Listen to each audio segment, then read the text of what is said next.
4 de dezembro de 1928, no cruzamento da Rua Nereu Ramos com a Fritz Lorenz, ali nascera um menino dotado de grandes características. Visão de longo prazo, uma inteligência ímpar e um grande senso de humanidade. Estudou em Timbó, Joinville, Blumenau e Lavras, Minas Gerais. Hoje falaremos sobre ele, Henri Paul, o homem que viu a estrela brilhar.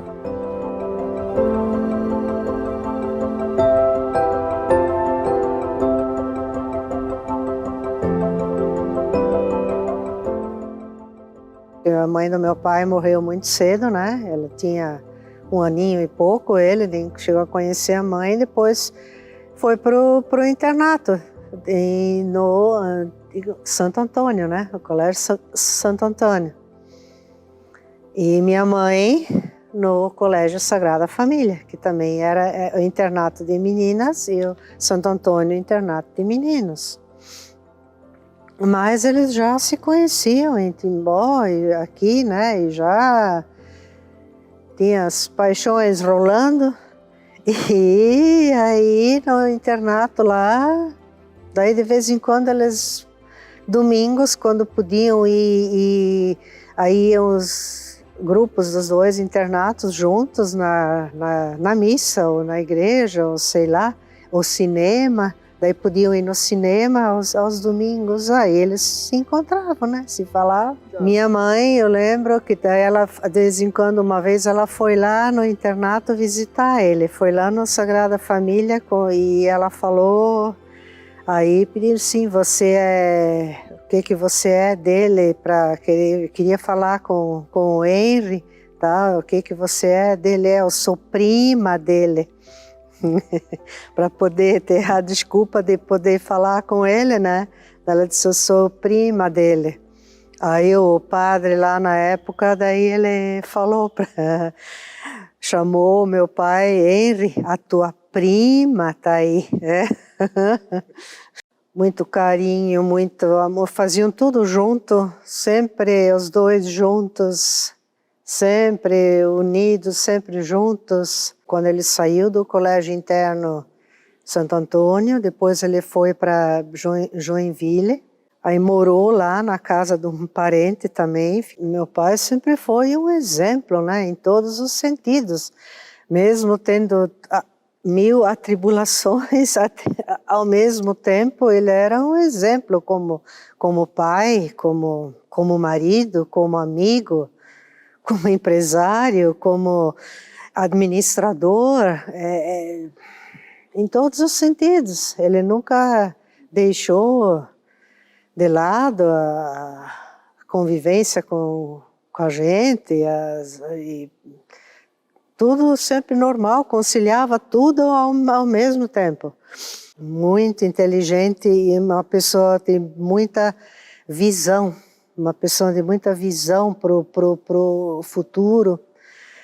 Ele foi uma pessoa que viajou muito por esse mundo, conheceu inúmeros países, lugares, culturas diferentes, mas ele era um apaixonado pela cidade de Timbó, então como ele viajou pelo mundo todo, mas ele ficava muito feliz quando voltava para casa, voltava para a cidade de Timbó.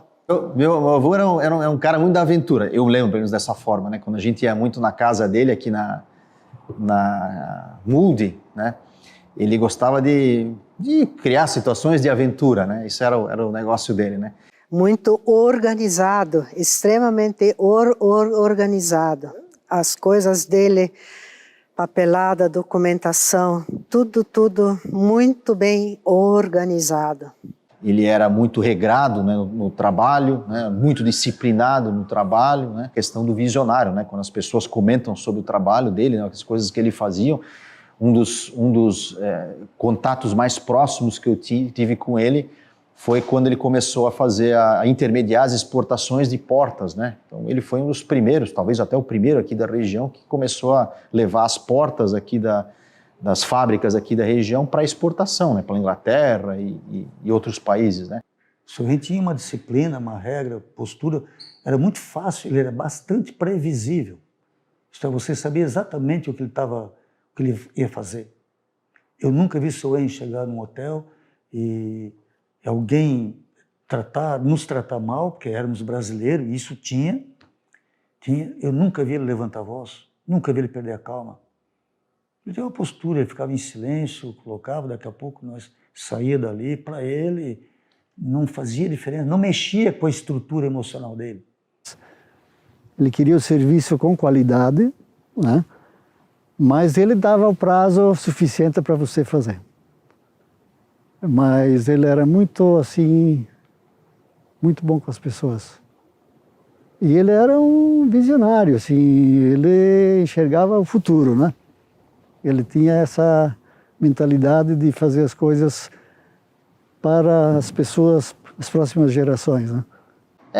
Ele era muito cuidadoso, né? É interessante, né? Que ao mesmo tempo que ele ia para a aventura, ele queria cuidar muito das coisas que a gente fazia, né? Eu nunca vou esquecer que um dia ele falou para nós que não era para andar de canoa sozinho, né?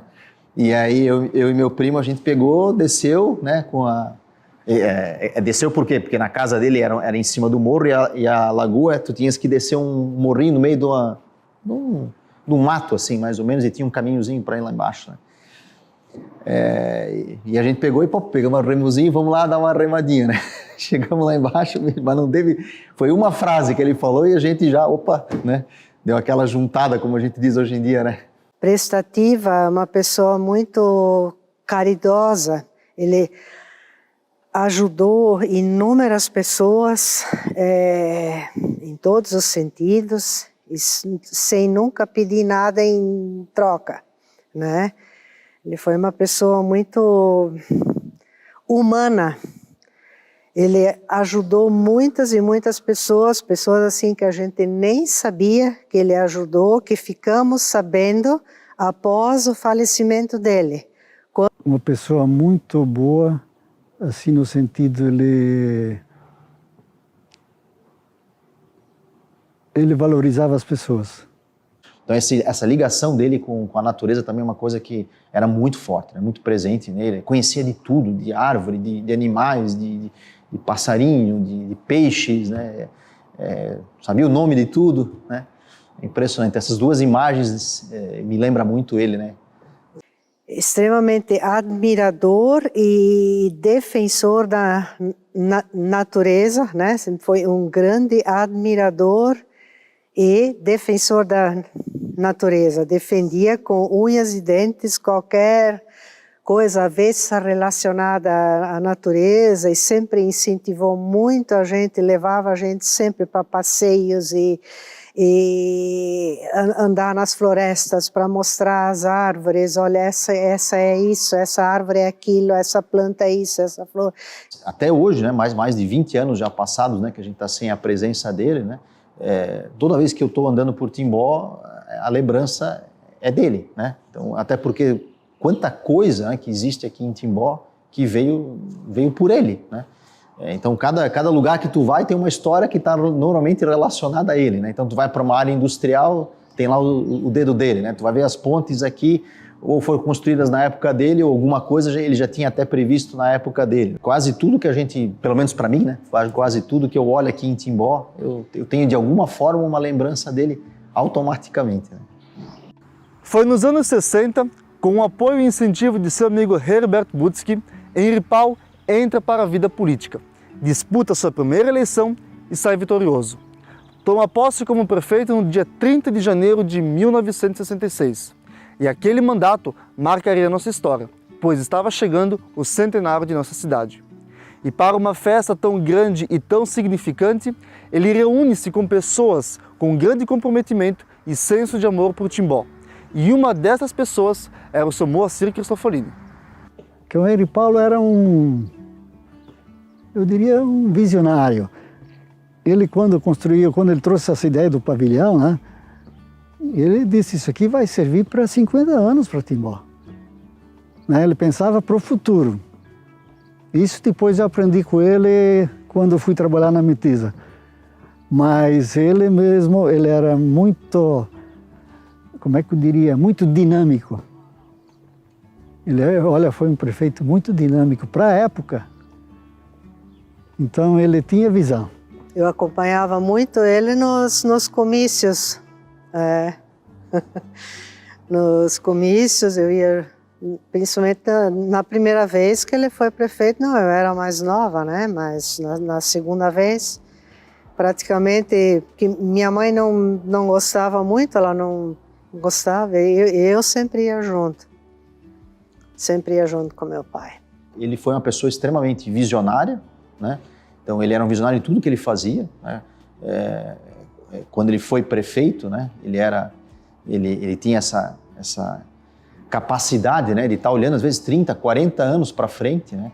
Quando a gente conversava com ele e ele divagava, né, ele também sempre estava falando do futuro, das coisas por vir, de como vai ser as coisas, né? Falava esse tipo de coisa o tempo inteiro, ele sempre estava pensando, imaginando coisas lá na frente. Um prefeito assim bem audacioso, visionário, ele pensava para o futuro, ele não fazia algo assim pensando para o momento. O seu Henry foi o que trouxe ideias de fora para dentro, dos países que estavam indo para frente, da parte social, dos jardins.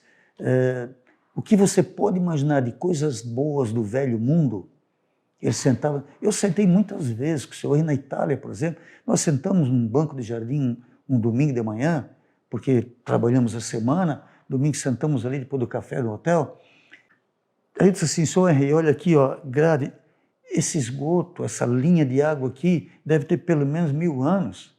Isso era feito pelos romanos da época. Meu Deus, se nessa época tinha isso, por que nós não podemos ter hoje? Ele dizia, vamos para Timbó, vamos fazer. Aí ele foi prefeito a segunda vez. O pessoal votou nele assim, estrondosamente. Por quê? O pessoal conhecia já a base. E ele fez uma administração exemplar. Uma utopia para a época.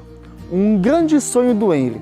Na verdade, um sonho de mais de 2.500 metros quadrados. A principal função do pavilhão na época foi para fazer a exposição industrial, comercial no centenário. Quer dizer, o pavilhão tinha essa função. E também esportes, né? Mas a principal função foi essa. Fazer a primeira exposição industrial comercial de Timbó. Começou primeiro a limpeza, né? Da área toda. Aí começou a terraplanagem, né? E já tinha fechado a estrutura, né? O formato do pavilhão. Quando ele falou que ia ser o formato dele era hexagonal, todo mundo ficou assim, mas como, senhor Henry, como é que vai ser esse pavilhão? Aí ele já tinha uma planta baixa, aí ele mostrou. E aí ele disse, olha, ele falou na época em torno de 2.500 metros quadrados e sem coluna. Eu não quero coluna nenhuma no meio. E nós já ficamos assim todos encantados com a forma que ele colocou, né? Não foi assim tão simples, porque era uma obra grande, né? Mas a empresa que ia fazer a estrutura, se eu não me engano, se chamava Alufer, de São Paulo. E é uma empresa grande, né? E começou a escavação, né? E assim, deu tudo certo. Teve alguns problemas, né? Aí o projeto veio, começamos lá no pavilhão, a construir na frente, fazer a sapata e nada de achar as fundações, era só areia, areia, areia. Lá volta a Blumenau, pegar o engenheiro para vir, até o nome do engenheiro, naquele tempo posso lembrar.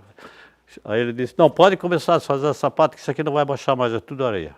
Tudo, a roda era tudo areia embaixo. Comecemos a levantar o pavilhão. Em 2 anos eu disse, tu tem que deixar pronto o pavilhão. Aí nós trabalhávamos de noite, de madrugada. Prosseguiu muito bem e rápido. Hoje, uma obra dessa, acho que não se faz num ano. E essa aí tinha que terminar antes da data do centenário, né? Que os festejos, se não me engano, iam iniciar no dia 4 de outubro. Foram 9 dias. Foi terminado o pavilhão. Tá. E aí eles disseram, não, mas vocês têm que fazer mais uma coisa no pavilhão. Não vai ter a festa do gado aí embaixo. Mais um galpão tem que fazer embaixo. Foi feito um galpão bem comprido embaixo também, ainda não. pavilhão aqui é um exemplo. Na época, né, com pouquíssimos recursos, eu era criança na época, a gente não sabe, mas assim, o que ele comentava em casa, a dificuldade que ele teve para fazer isso, né, para o centenário de Timbó, já para comprar a conquista do terreno e tudo, né? Porque era difícil. Você vê que o pavilhão foi construído com os recursos da prefeitura, né, praticamente. E o Henry Paul tinha visão. Ele tinha visão, tudo que está de grande foi ele que arrumou. Eu, na minha opinião, foi a maior festa que Timbó teve até hoje.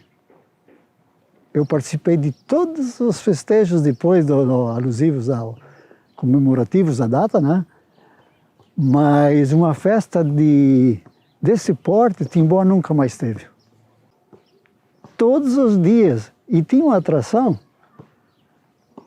que hoje não se fala pouco, mas existe ainda. Se chamava Águas Dançantes. Ficava justamente nessa área aqui. Então, antes de abrir as portas, tinha essa atração, Águas Dançantes. O que era? As águas que jorravam, com luzes coloridas, muito coloridas, e música. E então essas águas dançavam que nem a música. Isso era uma atração assim que todo mundo gostou tanto que vinha todo dia ver. E aí aproveitava, ia ver a exposição. Aí tinha as bandas, tinha outras atrações, tinha o parque, né, que era muito grande. Então foi um festejo assim que dos 9 dias sempre gente em tudo que era lugar. Isso foi muito interessante. Então, a pessoa que tem capacidade de enxergar ao redor as coisas boas e pegar essas coisas boas e trazer para a sua comunidade, é uma pessoa que pensa não só nele, não só na família, mas pensa na comunidade. Então, isso que aconteceu. Então, ele fez o pavilhão na primeira gestão dele, e depois, na segunda gestão, ele comprou o horto florestal, uma parte dele, que depois outros prefeitos somaram os terrenos, mas a arrancada inicial também. Então você observa a visão desse homem. A gente só tinha que aprender. Então tu tinha que tinha que ficar atento quando conversava com ele, porque saía coisa boa. Ele dizia coisas boas. Porque existiam pavilhões em Arco, existiam pavilhões em 2 chalés, mas nesse formato no estado não existia. Foi pioneiro. Quando tinha por volta de 14 anos de idade, seu pai funda a Metalúrgica Timboense Sociedade Anônima, a Metisa. Ali trabalha boa parte da sua vida, aprendendo grandes lições que levaria para dentro e para fora da prefeitura. Depois, naturalmente, assume a presidência da empresa. A sequência disso é que seu Henry cuidava da parte industrial, o seu Max da parte administrativa e financeira, e o seu Wolf cuidava da parte comercial. E o Holly cuidava, então, da parte de recurso humano, mas já com o capital aberto. Então, a Metisa já estava começando a se profissionalizar. Ele era uma pessoa assim que ele dava oportunidade para as pessoas. Ele percebia quem tinha vontade de trabalhar, que gostava do emprego. Então, ele era assim, ele observava muito. Porque eu cresci dentro da empresa, principalmente por causa do seu Henry Paul, não é? Porque lá na época era o seguinte, você vai trabalhar aqui. Eu nunca esqueço que um dia, eu era estafeta ainda, a caixa da empresa era a Bernadette von Giza e ela ia pegar férias. Ele me chamou, Moacir, você vai substituir a Bernadette no caixa. Ela vai pegar 30 dias de férias. Seu Henry, o senhor acha que eu posso fazer isso? Claro que pode, vai lá aprender com ela. Então também foi uma situação que me marcou bastante, assim. Essa responsabilidade que ele me deu, assim, lá na empresa, né? E chegou uma época que a Metisa teve que dar um impulso na parte tecnológica, porque o Brasil começou a se abrir para o mercado estrangeiro. E o seu Henry, seu Richard, novamente viram a importância disso. Ele começou a se aproximar dessa forma de acontecer no país. Projetou a Metisa, a Fábrica 2, muito grande. Quando ele falou da Metisa, o pavilhão ia ter 190 metros de comprimento, o primeiro pavilhão, por 30 de largura. Você imagina, né? Todo de estrutura metálica, as colunas também, tudo de viga aí. Foi algo assim que... E olha lá quanto aumentou a Metisa depois disso. O seu Richard foi se afastando lentamente e naturalmente o seu Henry foi pegando essa posição, naturalmente. Não foi nada forçado e não foi nada atritado para isso entre os irmãos. Naturalmente, pelo conhecimento que ele tinha e também por ter sido prefeito até então. Ele, naquela faixa de 67, 68, ele tinha sido prefeito. O seu Henry era muito ligado à área industrial. Ele vivia no meio dos operários.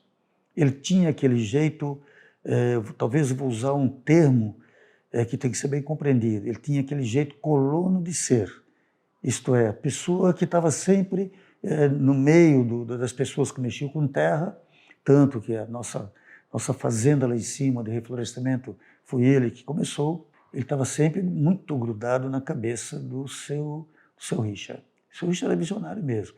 E o seu Henry tinha isso nato e desenvolveu com o pai. Foi uma coisa bastante interessante. Ele chegou um dia e disse, Moacir, nós precisamos de um desenhista na Metisa, nós temos os desenhos das montadoras e fica nas gavetas dos diretores e tem que desenhar. Tu não quer aprender a desenhar? Assim, ele vinha, tá bom, disse, eu vou aprender então. Mais importante é o exemplo que você dá dentro daquilo que você ensina. Quer dizer, você ensina uma coisa e você pratica. E o seu Henry, ele fazia isso. Ele era nato nisso. Ele era muito bom nisso. Ele estava no meio dos operários, ele sentava nos bancos lá, com os operários, eu estava sempre junto, nós viajávamos juntos. Ele reunia, assim, os funcionários e ele falava que viu tudo lá fora. Como era, como, né, as pessoas... E aí, então, o seu Richard faleceu. Em 78 ele faleceu. O seu Henry foi para presidente imediatamente no lugar dele. E ele me puxou para diretor no lugar dele. Quer dizer, eu peguei a vaga que ele deixou e ele pegou a vaga do seu Richard. Ele realmente era um empresário de visão, né? Profissional e dinâmico e não media esforços para resolver problemas e enfim. Henry Paul era um homem da cultura e da história. Conheceu mais de 10 países e numa dessas viagens aos Estados Unidos conheceu lá os Jardins Cemitérios. E quando veio para Timbó, veio decidido em repetir a experiência que conheceu no exterior aqui em nosso município. E de pronto já quis adquirir o terreno para assim o fazer.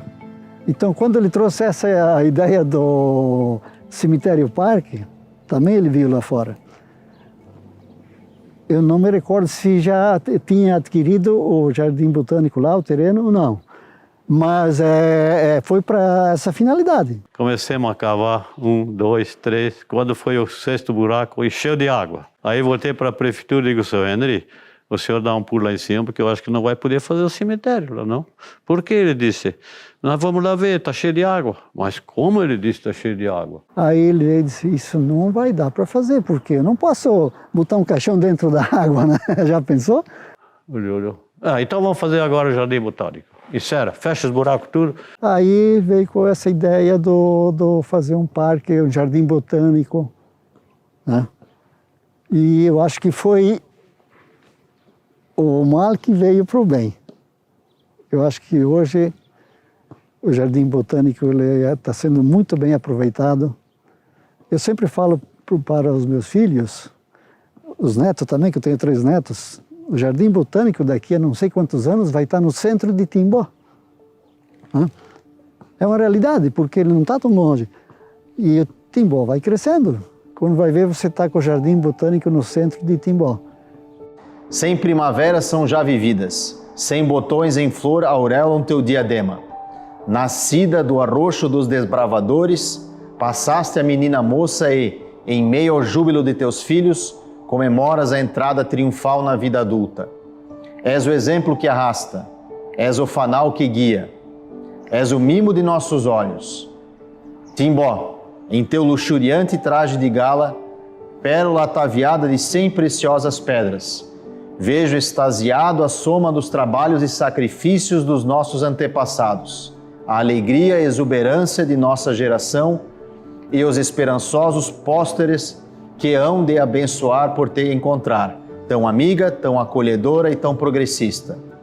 Minha querida cidade natal, sinto-me imensamente orgulhoso e honrado por estar à frente de teus destinos nesta data festiva, ao mesmo tempo em que desejo externar meu profundo agradecimento aos laboriosos munícipes pelo voto de confiança em mim depositado.